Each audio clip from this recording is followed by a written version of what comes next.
जय श्री कृष्ण। मित्रों नमस्कार। आपका हार्दिक अभिनंदन है हमारे YouTube चैनल आत्मसृजन में। आइए श्रीमद् भगवद गीता के 5वें अध्याय का श्रवण करते हैं हिंदी रूपांतरण में। ओम श्री परमात्मने नमः। 5वां अध्याय। उसके उपरांत अर्जुन ने पूछा, हे कृष्ण, आप कर्मों के संन्यास की और फिर निष्काम कर्मयोग की प्रशंसा करते हैं, इसलिए इन दोनों में एक जो निश्चय किया हुआ कल्याणकारक होवे उसको मेरे लिए कहिए। इस प्रकार अर्जुन के पूछने पर श्री कृष्ण महाराज बोले, हे अर्जुन, कर्मों का संन्यास अर्थात मन, इंद्रियों और शरीर द्वारा होने वाले संपूर्ण कर्मों में कर्तापन का त्याग और निष्काम कर्मयोग अर्थात समत्व बुद्धि से भगवत अर्थ कर्मों का करना, यह दोनों ही परम कल्याण के करने वाले हैं। परंतु उन दोनों में भी कर्मों के संन्यास से निष्काम कर्मयोग साधन में सुगम होने से श्रेष्ठ है। इसलिए हे अर्जुन, जो पुरुष न किसी से द्वेष करता है और न किसी की आकांक्षा करता है, वह निष्काम कर्मयोगी सदा सन्यासी ही समझने योग्य है। क्योंकि राग द्वेषादि द्वंद्वों से रहित हुआ पुरुष सुखपूर्वक संसार रूप बंधन से मुक्त हो जाता है। हे अर्जुन, ऊपर कहे हुए संन्यास और निष्काम कर्मयोग को मूर्ख लोग अलग अलग फल वाले कहते हैं, न कि पंडित जन। क्योंकि दोनों में से एक में भी अच्छी प्रकार स्थित हुआ पुरुष दोनों के फल रूप परमात्मा को प्राप्त होता है।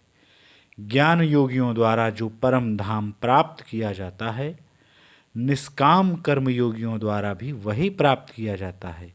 इसलिए जो पुरुष ज्ञान योग और निष्काम कर्मयोग को फल रूप से एक देखता है, वह ही यथार्थ देखता है।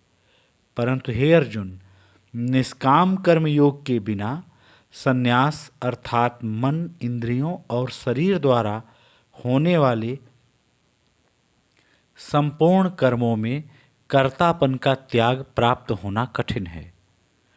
और भगवत स्वरूप को मनन करने वाला निष्काम कर्मयोगी पर ब्रह्म परमात्मा को शीघ्र ही प्राप्त हो जाता है। वश में किया हुआ है शरीर जिसके, ऐसा जितेंद्रिय और विशुद्ध अंतःकरण वाला एवं संपूर्ण प्राणियों के आत्मरूप परमात्मा में एक ही भाव हुआ निष्काम कर्मयोगी कर्म करता हुआ भी लिपायमान नहीं होता। हे अर्जुन, तत्व को जानने वाला सांख्य योगी तो देखता हुआ, सुनता हुआ, स्पर्श करता हुआ, सूंघता हुआ, भोजन करता हुआ, गमन करता हुआ, सोता हुआ, श्वास लेता हुआ, बोलता हुआ, त्यागता हुआ, ग्रहण करता हुआ तथा आँखों को खोलता और मींचता हुआ भी सब इंद्रियां अपने अपने अर्थों में बरत रही हैं, इस प्रकार समझता हुआ निस्संदेह ऐसे माने कि मैं कुछ भी नहीं करता हूँ। परंतु हे अर्जुन, देहाभिमानियों द्वारा यह साधन होना कठिन है और निष्काम कर्मयोग सुगम है। क्योंकि जो पुरुष सब कर्मों को परमात्मा में अर्पण करके और आसक्ति को त्याग कर कर्म करता है, वह पुरुष जल से कमल के पत्ते के सदृश पाप से लिपायमान नहीं होता। इसलिए निष्काम कर्मयोगी ममत्व बुद्धि रहित केवल इंद्रिय, मन, बुद्धि और शरीर द्वारा भी आसक्ति को त्याग कर अंतःकरण की शुद्धि के लिए कर्म करते हैं। इसी से निष्काम कर्मयोगी कर्मों के फल को परमेश्वर को अर्पण करके भगवत प्राप्ति रूप शांति को प्राप्त होता है। और सकामी पुरुष फल में आसक्त हुआ कामना के द्वारा बंधता है। इसलिए निष्काम कर्मयोग उत्तम है।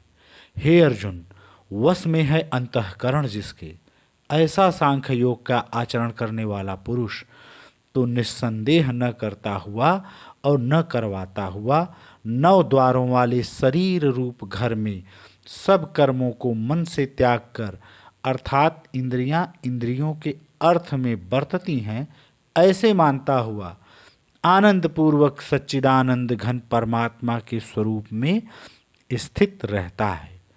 परमेश्वर भी भूत प्राणियों के न कर्तापन को और न कर्मों को तथा न कर्मों के फल के संयोग को वास्तव में रचता है,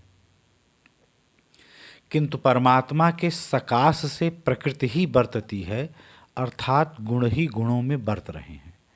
सर्वव्यापी परमात्मा न किसी के पाप कर्म को और न किसी के शुभ कर्म को भी ग्रहण करता है, किंतु माया के द्वारा ज्ञान ढका हुआ है, इससे सब जीव मोहित हो रहे हैं। परंतु जिनका वह अंतःकरण का अज्ञान आत्मज्ञान द्वारा नाश हो गया है, उनका वह ज्ञान सूर्य के सदृश उस सच्चिदानंद घन परमात्मा को प्रकाशता है, अर्थात परमात्मा के स्वरूप को साक्षात कराता है। हे अर्जुन, तद्रूप है बुद्धि जिनकी तथा तद्रूप है मन जिनका, और उस सच्चिदानंद घन परमात्मा में ही है निरंतर एक ही भाव से स्थिति जिनकी, ऐसे तत्परायण पुरुष ज्ञान के द्वारा पाप रहित हुए अपुनरावृत्ति को अर्थात परम गति को प्राप्त होते हैं। ऐसे वे ज्ञानी जन विद्या और विनय युक्त ब्राह्मण में तथा गौ, हाथी, कुत्ते और चांडाल में भी समभाव से देखने वाले ही होते हैं। इसलिए जिनका मन समत्व भाव में स्थित है, उनके द्वारा इस जीवित अवस्था में ही संपूर्ण संसार जीत लिया गया, अर्थात वे जीते हुए ही संसार से मुक्त हैं, क्योंकि सच्चिदानंद घन परमात्मा निर्दोष और सम है। इससे वे सच्चिदानंद घन परमात्मा में ही स्थित हैं।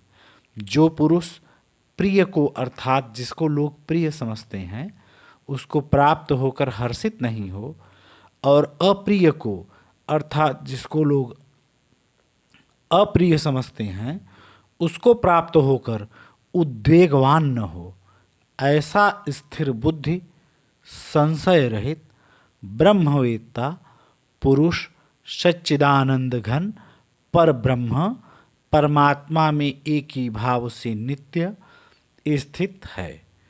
बाहर के विषयों में अर्थात सांसारिक भोगों में आसक्ति रहित अंतःकरण वाला पुरुष अंतःकरण में जो भगवत ध्यान जनित आनंद है उसको प्राप्त होता है, और वह पुरुष सच्चिदानंद घन पर ब्रह्म परमात्मा रूप योग में एक ही भाव से स्थित हुआ अक्षय आनंद को अनुभव करता है। जो यह इंद्रिय तथा विषयों के संयोग से उत्पन्न होने वाले सब भोग हैं, वे यद्यपि विषयी पुरुषों को सुख रूप भासते हैं, तो भी निस्संदेह दुख के ही हेतु हैं और आदि अंत वाले अर्थात अनित्य हैं। इसलिए हे अर्जुन, बुद्धिमान विवेकी पुरुष उनमें नहीं रमता। जो मनुष्य शरीर के नाश होने से पहले ही काम और क्रोध से उत्पन्न हुए वेग को सहन करने में समर्थ हैं, अर्थात काम क्रोध को जिसने सदा के लिए जीत लिया है, वह मनुष्य इस लोक में योगी है और वही सुखी है। जो पुरुष निश्चय करके अंतर आत्मा में ही सुख वाला है और आत्मा में ही आराम वाला है तथा जो आत्मा में ही ज्ञान वाला है, ऐसा वह सच्चिदानंद घन पर ब्रह्म परमात्मा के साथ एक ही भाव हुआ सांख्य योगी शांत ब्रह्म को प्राप्त होता है। नाश हो गए हैं सब पाप जिनके तथा ज्ञान करके निवृत्त हो गया है संशय जिनका, और संपूर्ण भूत प्राणियों के हित में है रति जिनकी, एकाग्र हुआ है भगवान के ध्यान में चित्त जिनका, ऐसे ब्रह्मवेत्ता पुरुष शांत पर ब्रह्म को प्राप्त होते हैं। काम क्रोध से रहित जीते हुए चित्त वाले पर ब्रह्म परमात्मा का साक्षात्कार किए हुए ज्ञानी पुरुषों के लिए सब ओर से शांत पर ब्रह्म परमात्मा ही प्राप्त है। हे अर्जुन, बाहर के विषय भोगों को न चिंतन करता हुआ बाहर ही त्याग कर और नेत्रों की दृष्टि को भ्रिकुट के बीच में स्थित करके तथा नासिका में विचरने वाले प्राण और अपान वायु को सम करके जीती हुई हैं इंद्रियां, मन और बुद्धि जिसकी, ऐसा जो मोक्ष परायण मुनि, मुनि अर्थात परमेश्वर के स्वरूप का निरंतर मनन करने वाला, मोक्ष परायण मुनि इच्छा भय और क्रोध से रहित है, वह सदा मुक्त ही है।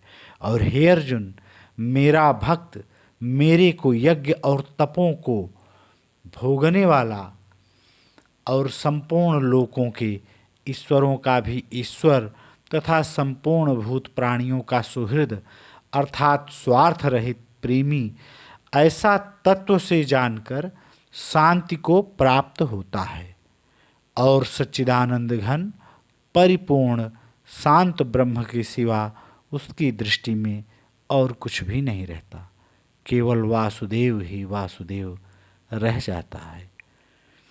इति श्रीमद्भगवद गीता रूपी उपनिषद एवं ब्रह्म विद्या तथा योग शास्त्र विषयक श्री कृष्ण और अर्जुन के संवाद में कर्म संन्यास योग नामक 5वां अध्याय। जय श्री कृष्ण। कृष्णं वंदे जगद्गुरुम्।